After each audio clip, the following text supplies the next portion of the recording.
Some of us spend our time playing new releases, or whatever games are in the charts.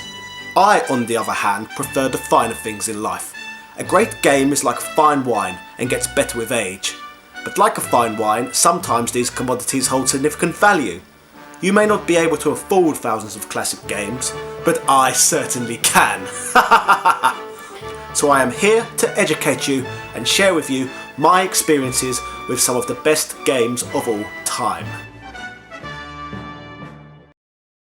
It was a couple of years into the new millennium, and it was beginning to dawn on me just how great the 16-bit era was. I had the GameCube, the PS2 and the original Xbox, and with the exception of the odd gem here and there, I was finding my experiences with most games a bit lackluster. There was a noticeable decline in quality, games had become easier and felt less challenging, variety had diminished, including the total eradication of 2D gaming, and AAA titles like Halo, in which others were raving about, I found primitive and stupid. This to me was the beginning of what the media like to call today core gaming. And ever since, we have received horrible sequel after sequel of crap first-person shooters and other bland, repetitive tripe made by the likes of Ubisoft. I was now beginning to reflect back on just how great gaming had been over my short lifetime, and I soon found myself around boot sales buying up all the NES, SNES, Mega Drive and Master System games for as little as 50p to £1 each. These were the good old days before every idiot under the sun suddenly decided they missed Mario, Zelda and Sonic & Co. Seriously, what in the blue buggery is that about? For some reason in the 90s, you all decided you wanted to sell your games.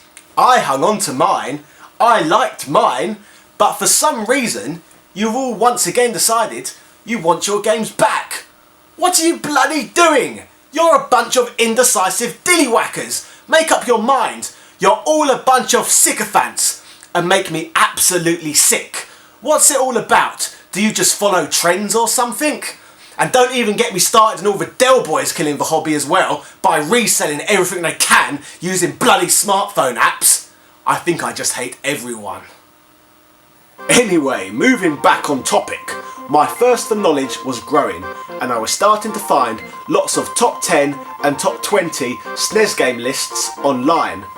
I assume most of these lists were probably wrote by the same sort of gaming demographics, as a lot of the times in these top 10 lists you would get exactly the same 5 RPGs. These were Final Fantasy VI, Chrono Trigger, Super Mario RPG, Earthbound and Secret of Mana. I had failed to acquire any of these games at this stage yet, and that is later because it transpired that out of these 5 games, the only one released in Europe was Secret of Mana. You see, for some reason, before Final Fantasy VII, turn-based RPGs in Europe were basically non-existent. None of the classics were released here. I guess the Japanese must have just made the assumption that us Europeans were a bunch of stupid Neanderthals who have a thirst for blood and no interest in reading text within games.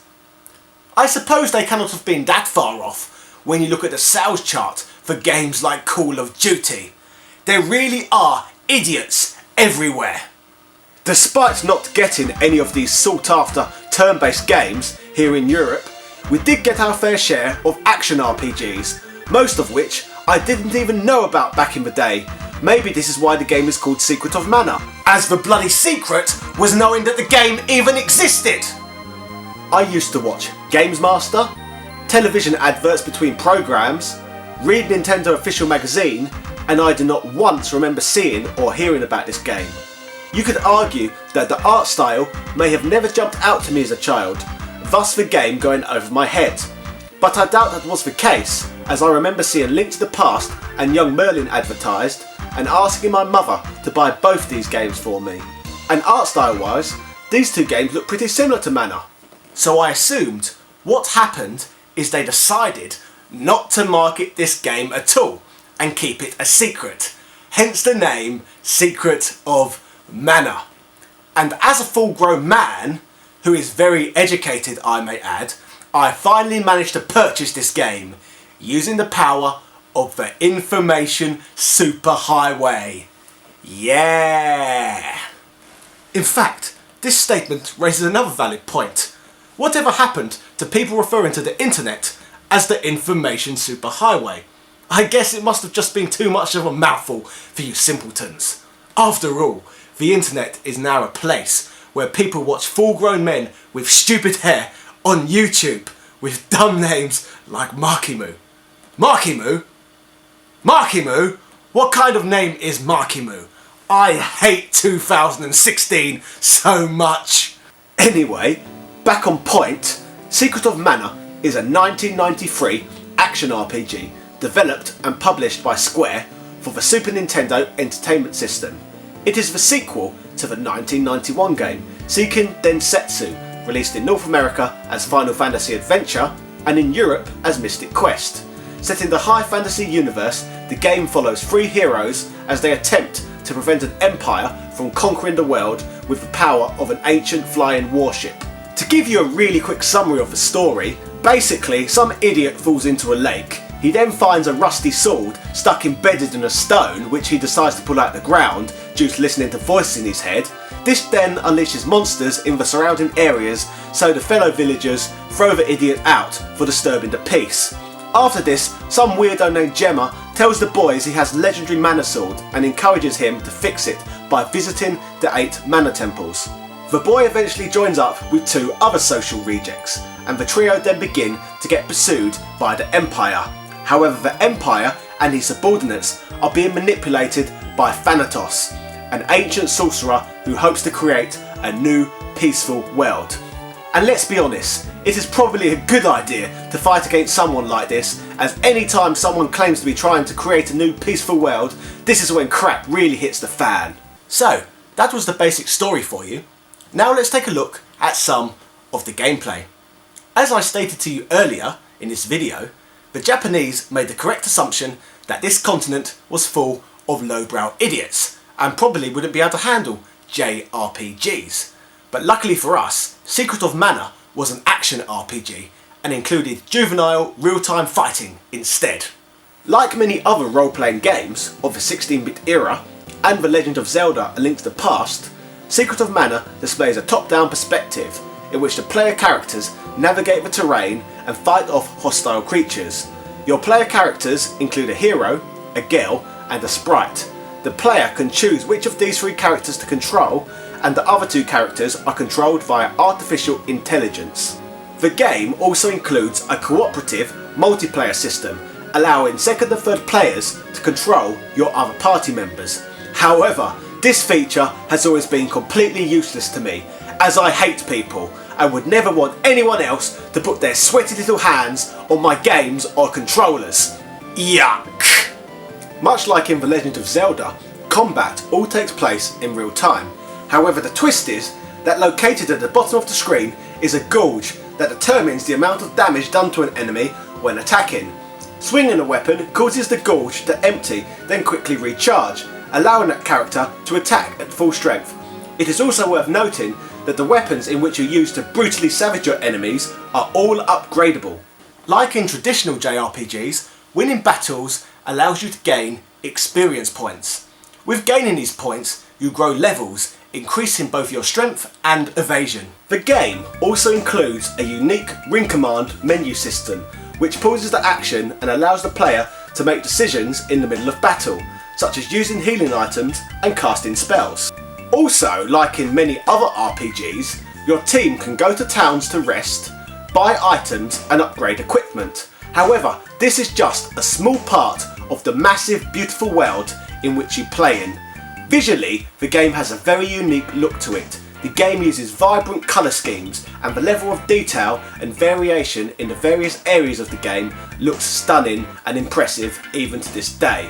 From Potos Village to the Kingdom of Pandora to the Moon Palace and Lost Continent, there is just so much to see and explore. This brings me to another point. The game comes with a large map in order to give you a good idea of all the geographical locations within the game. This map can also be used as a poster, as it has some beautiful imagery on the reverse side. Also packed in with the game, like with all SNES games, you get an instruction booklet. This is one of the best SNES instruction booklets I have ever seen, and it is absolutely jam-packed with information and artwork. From the story of the game, to the characters, to the controls, gameplay, weapons, healing items and magic, there is information on literally every aspect of this game. Inside the booklet is a whopping 63 pages, all wrote in English and in full colour.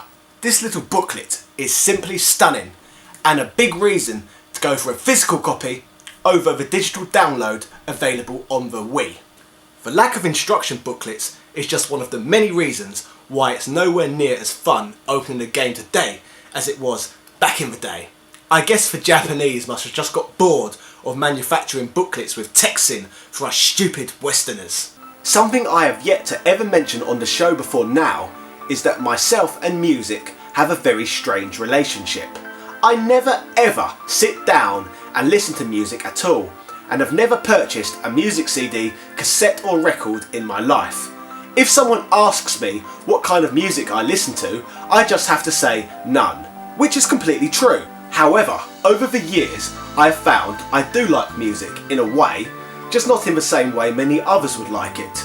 I like music for background and ambience to set the mood and tone within other entertainment genres I like, such as films, TV and of course games.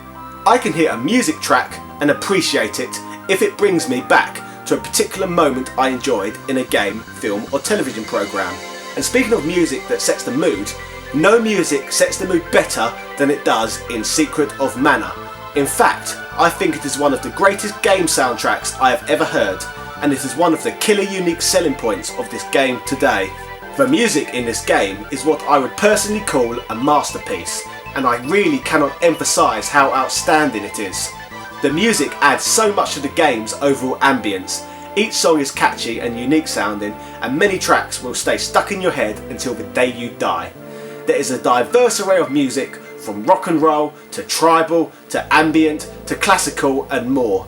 There is not an annoying track in my opinion throughout the entire game, and you will never get bored of hearing these tunes.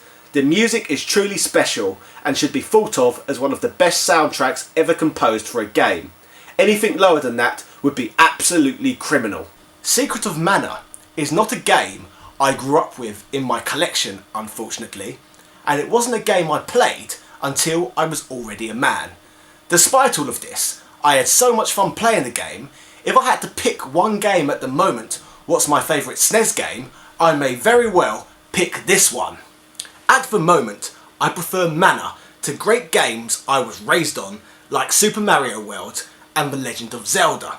However, to be honest, I played those games to death, whereas so far I have only played through Mana a couple of times.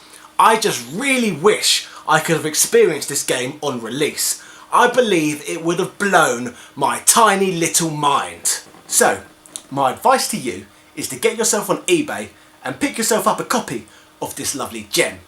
You can get yourself a complete in-box copy for as little as £75.